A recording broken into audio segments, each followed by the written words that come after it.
BNP হচ্ছে সেই প্রকৃতির রাজনৈতিক দল যারা পানি খাওয়ার আগে পানিটাকে একটু ঘোলা করে নিতে পছন্দ করে। বিএনপি মানবে, বিএনপির বাপেরাও মানবে। জুলাই সনদ বাস্তবায়ন না করে 11 দল ঘরে ফিরবে না ইনশাআল্লাহ। কথাবার্তা পরিষ্কার। জুলাইয়ের প্রকৃত সম্মান দিতে হবে, শহীদ পরিবারদের প্রকৃত সম্মান দিতে হবে, গণারি ফ্যাসিস্ট শেখ হাসিনা এবং সন্ত্রাসী সংগঠন আওয়ামী লীগের বিচার করতে হবে এবং সব কথার শেষ কথা, শহীদি ঋণ শোধ করার জন্য গণভোটের গণরায়ের আলোকে জুলাই সনদ বাস্তবায়ন করতে হবে।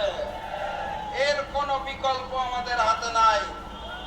ক্ষমতার মসনদে এসে কেউ যদি মনে করে থাকে নতুন করে ওই হিন্দুস্তানের গোলামি করবে, নতুন করে জালিম হয়ে উঠবে, শহীদের সাথে বেঈমানি করবে, তাহলে স্পষ্ট ভাষায় জানিয়ে দিতে চাই আপনাদের মসনদ টিকবে না। সংগ্রামী সাথী এবং বন্ধুগণ, ছোট গল্প বলে বক্তব্য শেষ।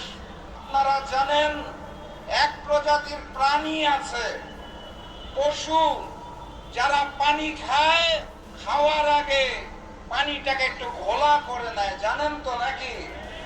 বিএনপি হচ্ছে সেই প্রকৃতির রাজনৈতিক দল যারা পানি খাওয়ার আগে পানিটাকে একটু ঘোলা করে নিতে পছন্দ করে।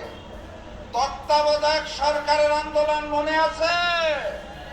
বিএনপি নাকি মানে না, পানিটা ঘোলা করার পর ঠিকই পান করে।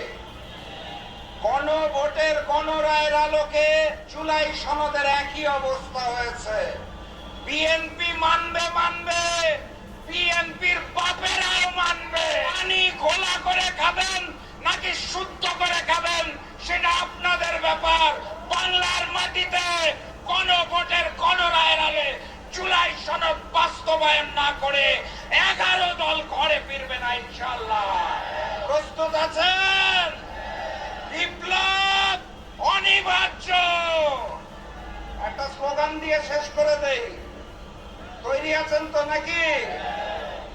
ইনকিলাব ইনকিলাব, ইনকিলাব ইনকিলাব, দিল্লি না ঢাকা,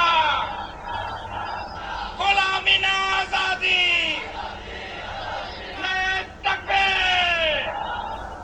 দেখা হবে বিপ্লবে, দেখা হবে বিজয়ে। বাকি কথা বলবে খুলনার টাইগার। আমি শেষ করে দিলাম আজকে।